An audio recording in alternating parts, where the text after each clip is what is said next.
What is the rapture and when does it take place? Um, there's kind of a dispute among Christians about when the rapture takes place. I'm just going to say that right up front that I believe in that the rapture happens after the tribulation and not before the tribulation. Now, you may not know what any of those things are, and that's fine. You can follow along and get an idea today what's going on.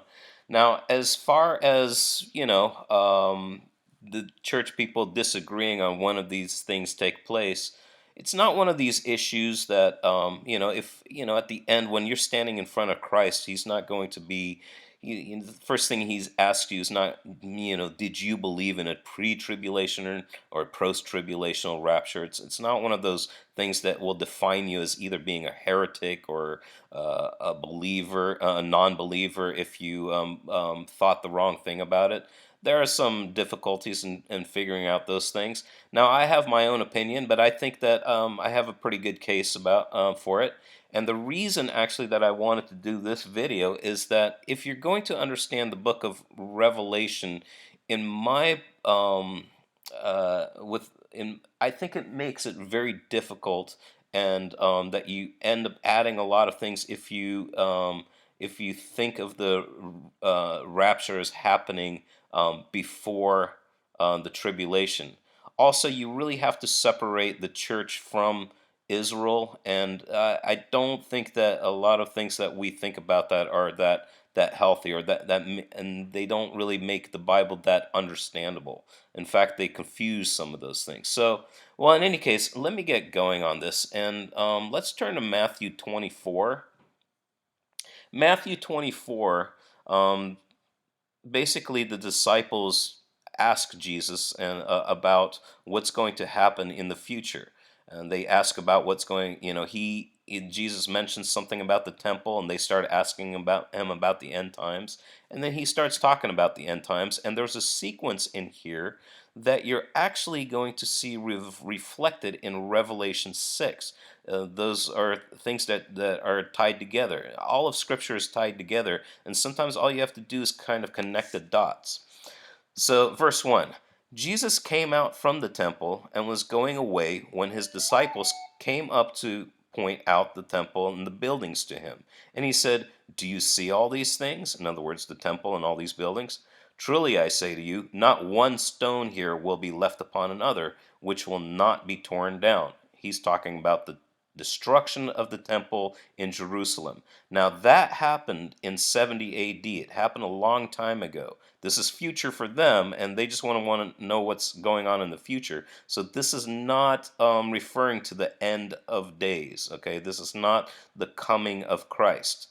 Um, but as he was sitting on the Mount of Olives, the disciples came to him privately, saying, "Tell us, when will these things happen, and what will be the sign of your coming and the end of the age?" Now Jesus starts talking about the end of the age and his second coming. Okay, and the things, particularly here in verse 4, is the things that are kind of going to start building up to it. Okay, these are the things that we're looking out for. And Jesus answered and said to them, "See to it that no one misleads you. For many will come in my name, saying, 'I am the Christ,' and will mislead many." He's just saying that over the years, there are going to be a lot of people who say that they are the Christ, and they're going to mislead many. But there's going to be an intensification of that coming towards the end days. Okay? Now, you will be hearing of wars and rumors of wars. See that you are not frightened, for those things must take place, but that is not yet the end. In other words, you're going to hear, there's going to be intensification of wars and rumors of wars, but it's not going to be the end yet, but these are eventually going to be signs that we're getting to that season, okay? For nation will rise against nation, and kingdom will rise against kingdom, and in various places there will be famines and earthquakes. But all these things are merely the beginning of birth pangs, okay? This is not talking about over the centuries and over the millennia that you're going to have wars and things are just go on and on. But just ignore that because it's not the end yet. He's saying that there is going to be an increase in those things, and that they're going to be the beginning of birth pangs. You're going to have the Braxton Hicks contractions before the full on contractions. But those early contractions are a sign that the big contractions are coming. Okay? Then they will deliver you to tribulation and will kill you, and you will be hated by all nations because of my name. There you have it, that Christ is telling his disciples that they are going to go through tribulation. Now, he's not talking to them directly in person. They obviously died a long time ago. What he's saying is he's talking to them as his disciples. Okay. Now, some people are going to argue that Jesus is talking to them as Jews. First of all, I don't really see that much of a difference why you would make that. I'm going to actually do a video and show you a better, hopefully a perspective that will help clarify that Christ is the Christ of the Jews, and that the church is the gathering of the saints and is including the Gentiles in it. Now, it's a model, and it will help you understand a little bit more. It's still not the big picture. There's something about the nations that Christ has always been put on the earth for. But let's just say there's distinctions that we probably shouldn't be making. Okay, but he's not talking to them as the Jews here, and then talking to them as disciples a couple sentences later, and then talking to them as Jews again. He's just talking to them as followers. Okay, they're going to hand you over to tribulation, and they'll kill you, and you'll be hated by all nations because of my name. At that time, many will fall away and will betray one another and will hate one another. That's called the apostasy. Okay?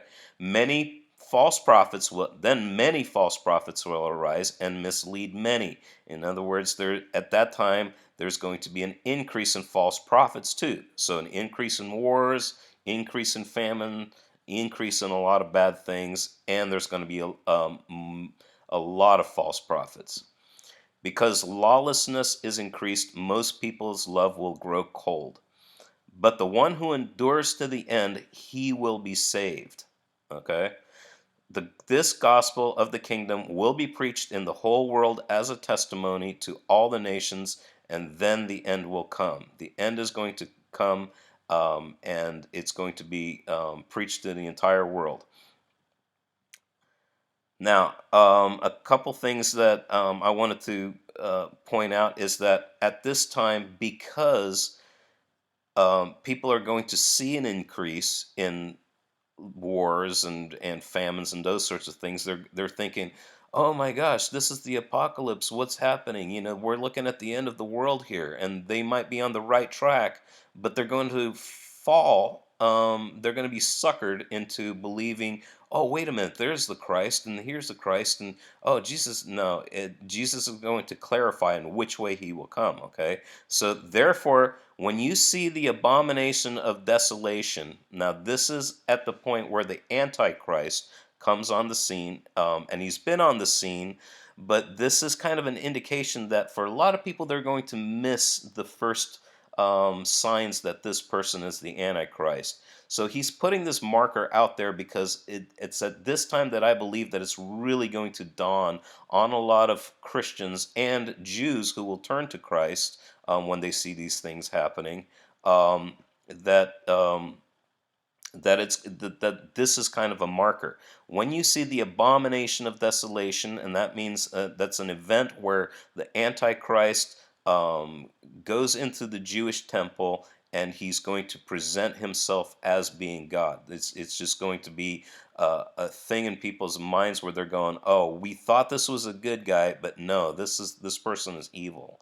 Okay, then those who are in the Judea must flee to the mountains. If you're in Judea in that area, go east. Go to the mountains. It appears to be an area in modern day Jordan that a lot of these people are going to be running to. Whoever is on the housetop must not go down to get the things out that are in his house. Whoever is in the field must not turn back to get his cloak. But woe to the others who are pregnant and to those who are nursing babies in those days. But pray that your flight will not be in winter or on the Sabbath. For then there will be a great tribulation, such as not occurred since the beginning of the world until now, nor ever will. This is the great tribulation. It's going to last for 3.5 years. There's going to be things, there's going to be intensifying, like I said, those Braxton Hicks, and now you're going to have the real deal. These are going to be the painful birth pains, okay? Unless those days had been cut short, no life would have been saved. But for the sake of the elect, those days will be cut short. Then if anyone says to you, Behold, here is the Christ, or there he is, do not believe him. For false Christs and false prophets will arise and show great signs and wonders, so as to mislead. So they're even going to demonstrate powers in signs and wonders. We see this especially in Revelation with the false prophet. There is a single beast called the false prophet. Now, behold, I have told you in advance. So if they say, Behold, he is in the wilderness, do not go, or Behold, he is in the inner rooms, do not believe them. For just as lightning comes from the east and even flashes even to the west, so will the coming of the Son of Man be. In other words, it's going to be a very obvious sign, and it's going to be in the skies. Wherever the corpse is, there the vultures will gather.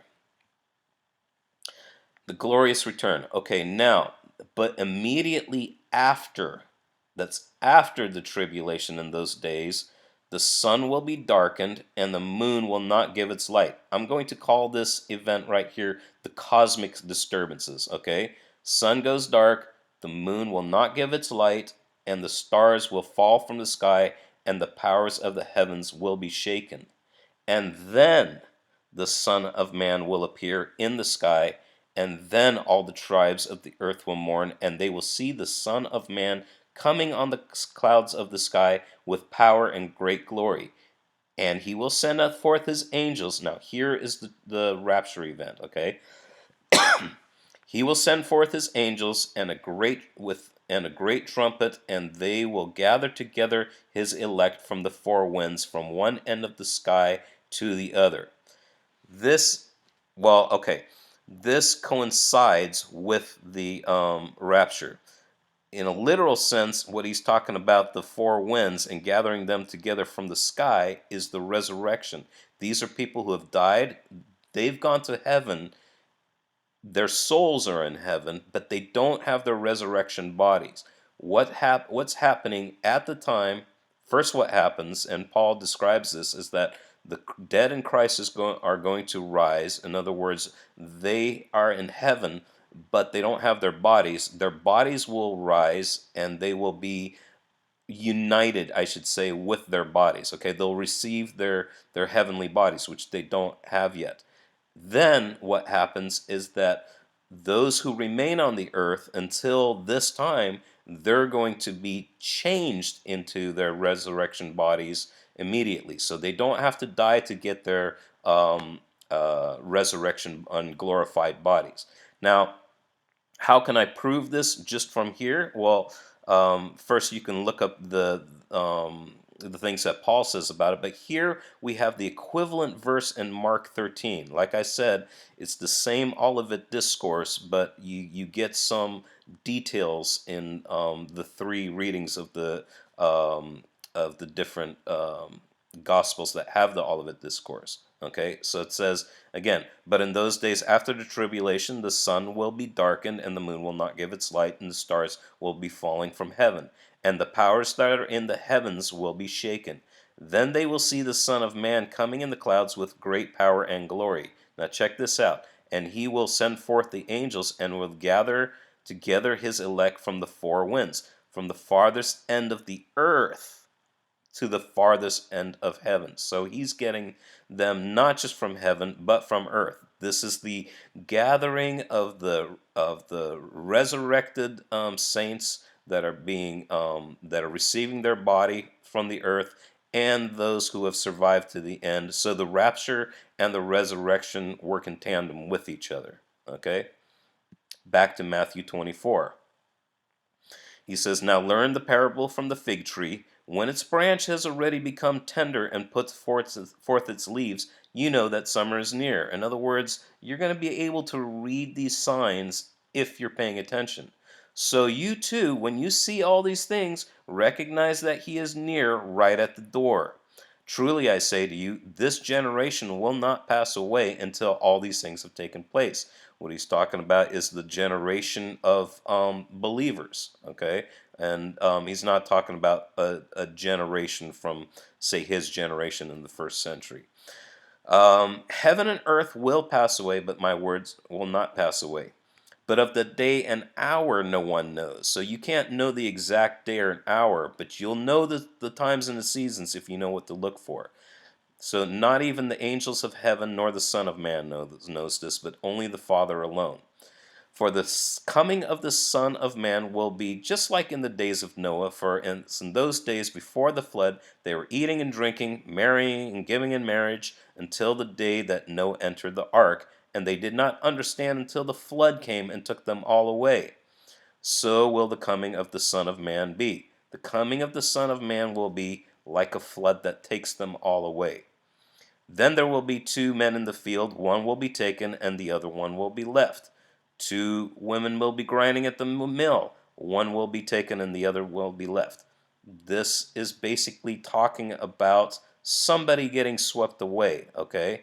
You can look at it this two ways. You can say, well, the two people that were in the field, one of them was righteous and one of them wasn't. So the righteous one was taken away. And you could say that's like the rapture, right?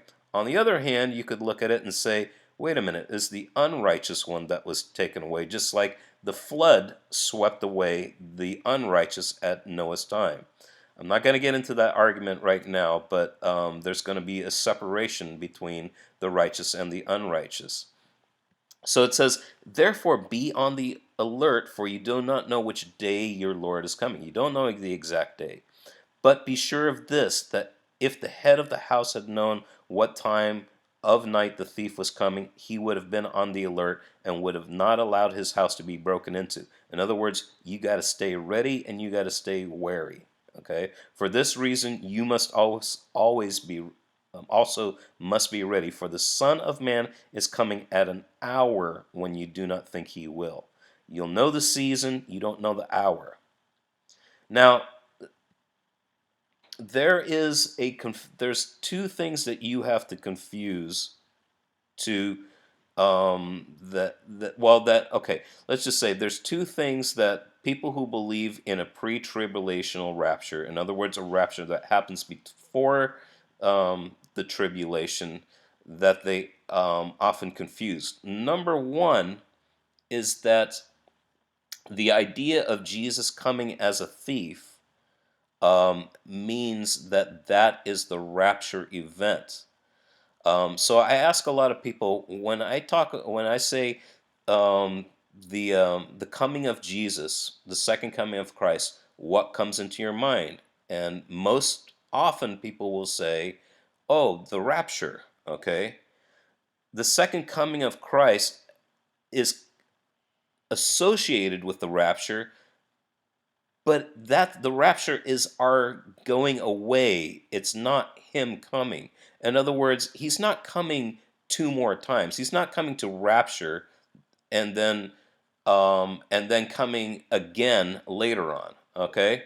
Now, so like to make fun of that idea, we'll call it the flyby theory. Okay. On the other hand, people go, well, okay, if he comes and then he's coming to the earth with his saints, what is that, a U-turn? So, in mockery of either one, you either have a flyby or you have a U-turn.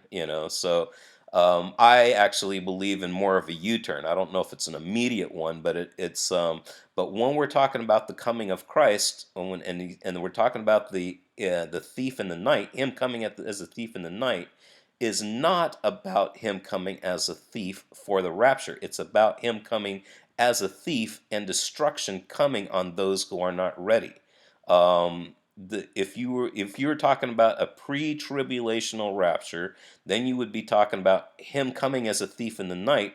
But the destruction doesn't happen for a while then, So it doesn't even make sense because it's not really about him coming. That's really just about the saints leaving. Let's look at what Paul has to say about this. Okay, so for the Lord himself will descend from heaven with a shout. In other words, it's going to be obvious, with the voice of the archangel and with the trumpet of God, and the dead of Christ will rise first. In other words, when everybody sees this, that's when the resurrection happens, okay? And we know that the resurrection happens in conjunction with, but right before the rapture, okay? Then we who are alive and remain will be caught up together with them in the clouds to meet the Lord. That's the rapture. So we meet them in the air, and so we will always be with the Lord. In other words, it's that event when you see it like lightning from east to west, and it's the obvious thing of the Lord coming. That's when it happens. Now you don't know when the day or the hour happens, and he's coming as a thief in the night at a time that other people don't expect. Um, but saints will be looking out for this. Let me go. Let me show you something here in First Thessalonians 5, verse 4.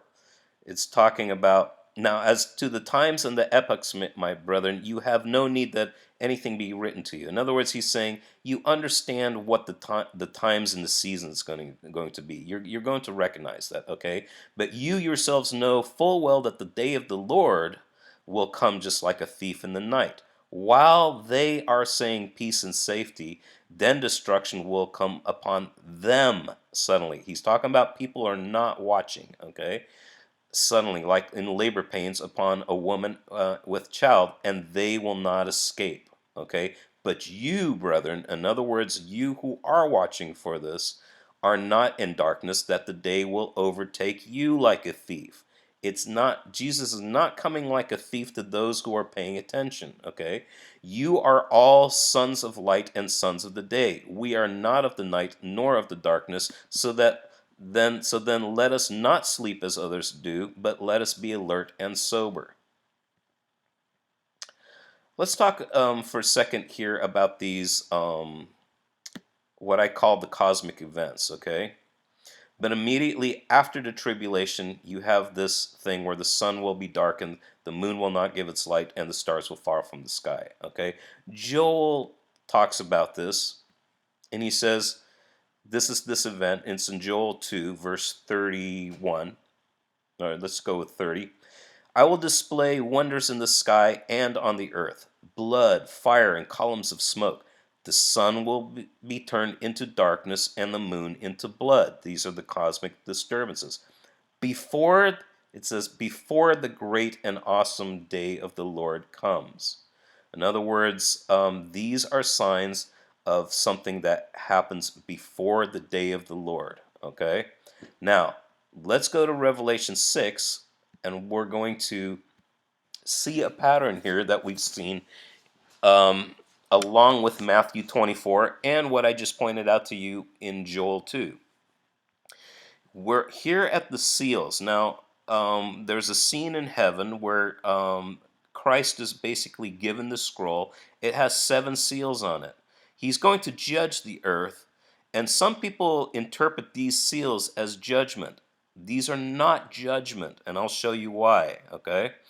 These are things that are going to happen as a prelude to judgment. In other words, part of this is going to be the reason for the judgment. This is not the judgment of God, and this is not the wrath of God events. Especially when you look at here martyrs, these martyrs saying, when are you going to take vengeance, O God, because we're just being killed? Obviously, that is not a wrath of God event. Now, um, this brings up another thing that people who a confusion that you is often pushed by people who don't believe in who believe in a pre-tribulational rapture. They will say that, well, we're not destined for wrath, okay? Well, the thing is that the tribulation is not the wrath of God. Plain and simple. Tribulation is the wrath of Satan, and it's horrible things, but it's just not the wrath of God. God is not causing the Great Tribulation. The Great Tribulation is caused by Satan and the Antichrist and the people who are following him. It has nothing to do with the wrath of God. In fact, it is the it is the great tribulation and the things that are happening in the great tribulation that cause God to take wrath, but he takes wrath after. Okay, so let's look at the first seal. And I'll just kind of summarize. You're going to have a seal of you're going to have four seals of horses. Okay, the first one is a rider on a white horse. And what this rider on the white horse is the Antichrist. And with this begins the Great Tribulation. Okay? I saw the Lamb broke one of the seven seals, and I heard one of the four living creatures saying, as with the voice of thunder, "Come." And I looked, and behold, a white horse, and he who sat with it had a bow. That means he's doing warfare, right? And a crown was given to him. In other words, he's got a crown to conquer, and he went out conquering and to conquer. Some people think, well, this is Jesus, right? It looks like Jesus is on a white horse. First of all, a white horse, if you were conquering and you were victorious, you would come back from battle with a white horse. It just means that this is a military character or somebody who's waging war, who's being victorious, okay? They're winning that battle. It looks like Christ, but it's not Christ. And that's exactly, I should say, the way that you can look at Antichrist. Antichrist doesn't just mean against Christ. It also means instead of, or a proto-Christ. He's a false Christ. He looks like Christ in some ways to some people, but he's not Christ. Then you have wars. Think of it, wars and rumors of wars, okay? When he broke the second seal, I heard the second living creature saying, "Come." I shouldn't say wars and rumors of wars. It's going to be an increase of war, famine, pestilence, and those sorts of things. But now it's really going to increase, and it's going to be because of the Antichrist. When he broke the second seal, I heard the second living creature saying, "Come," and another red horse went out, and him who sat on it, it was granted to take peace from the earth, that men should slay one another with a great sword, and a great sword was given to him. Then you have famine. Famine sounds familiar, doesn't it? Then he broke a third seal, and I heard a third living creature saying, "Come." I looked, and behold, a black horse, and he who sat on it had a pair of scales in his hand.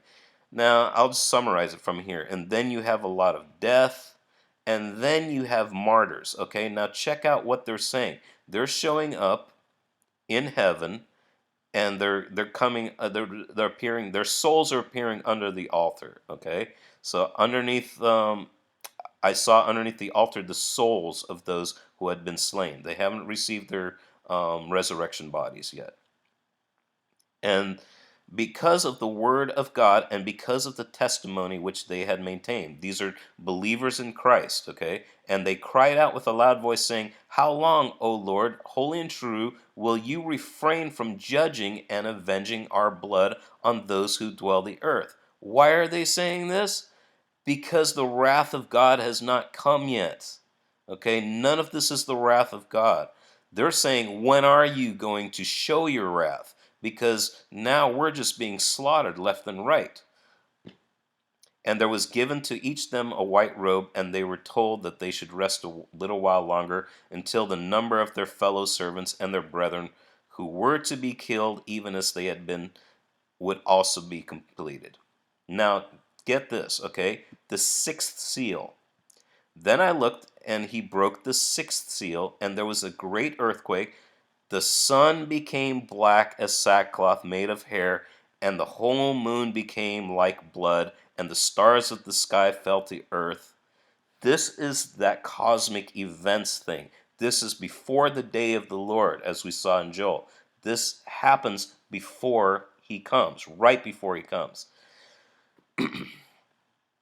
The sky was split apart like a scroll, and then and let me skip down here. The kings of the earth and the great men of the commander and the rich and the strong and every slave and every free man hid themselves in the caves among the rocks and the mountains, and they said to the mountains and rocks, fall on us and hide from the presence of him who sits on the throne, from the wrath of the Lamb, for the great day of their wrath has come, and who is able to stand? In other words, this is where it's been made obvious, okay? It came upon them like a thief in the night. They were not expecting it, but now they see it in the sky, and it's written out plainly for them. They know that the wrath of God is here and that it's too late, okay? So, when you go to Revelation 7, you have a bit of an interlude. What you have is the sealing of the 144,000, which I'm not going to comment on right now, but what's happening is that you've got two groups of people, 144,000, and then you have the multitude from the tribulation. What's happening is that God is about to pour out his wrath. He's shown the signs in the heavens. There's going to be a group there called the 144,000 that are going to be on the earth. They're actually going to be with Christ. You'll see them, you know, there's going to be a war campaign, and Christ is going to have people with him, and you're going to see them on the on Mount Zion in another part of Revelation. Are there other people there? Are the rest of us there? I don't know. Um, but here, get this, the multitude from the tribulation. So after these things I looked, and behold, a great multitude which no one could count, from every nation, all tribes and peoples and tongues, standing before the throne and before their Lamb, clothed in white robes. This is the result of the rapture.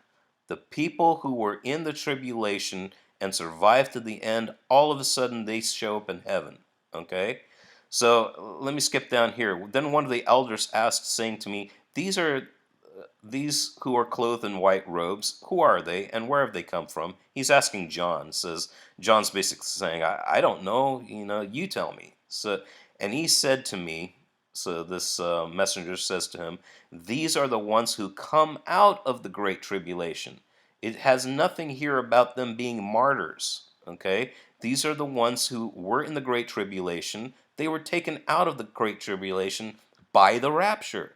So the rapture has just happened. Okay? And they have washed their robes and made them white in the blood of the Lamb. So we have the rapture basically after the tribulation, but before the wrath of God. When you get to verse 8, that's when you start seeing the trumpets. And from then on, um, then the wrath of God comes. So check this out. Another angel came and stood by the altar holding a golden censer. Much incense was given to him. These are the prayers of the saints.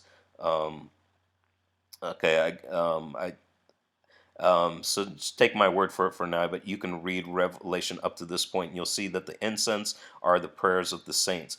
In particular, they're the prayers of the saints who have been martyred and are saying, when are you going to take vengeance? Okay? So what happens is those prayers that call out for God to pour out his justice and his vengeance on those who have been torturing and killing them are added here to the golden altar, to the fire, so that he might add it to the prayers of all the saints on the golden altar which was before the throne. And the smoke of the incense, which is the prayers of the saints, and the prayers of the saints went up before God into the angel's hand. Then the angel took the censer and filled it with fire of the altar and threw it to earth, and there followed peals of thunder and sound and flashes and lightnings and an earthquake. So what happens is that God is taking the cry out for vengeance, taking those prayers, mixing it with the altar, the coals, the fire of the altar, and that is being thrown on the earth, and you have the beginning of God's wrath. And from then on, it goes. You have the rest of the Revelation story. Let me make sure here there isn't another passage that I wanted to. Um, no, that's about it. And I hope that that things were cleared up for you, and why I see it that way. Honestly, it might be a big shift for some of you, if that is, if I've convinced you in a post tribulational rapture. But it makes Revelation so much easier to understand, and makes a lot of passages easier to understand. And just look at Matthew 24. I encourage you to read Matthew 24, Mark 13, Luke 21 and 22. I forget which. And just look up anything that says Jesus coming as a thief, and see if it isn't, see whether you think that it's the rapture, or whether he's just talking about him coming. So don't take my word for it, but read your Bible, study it, and um, hopefully I'll talk to you again next video. All right, take care, guys.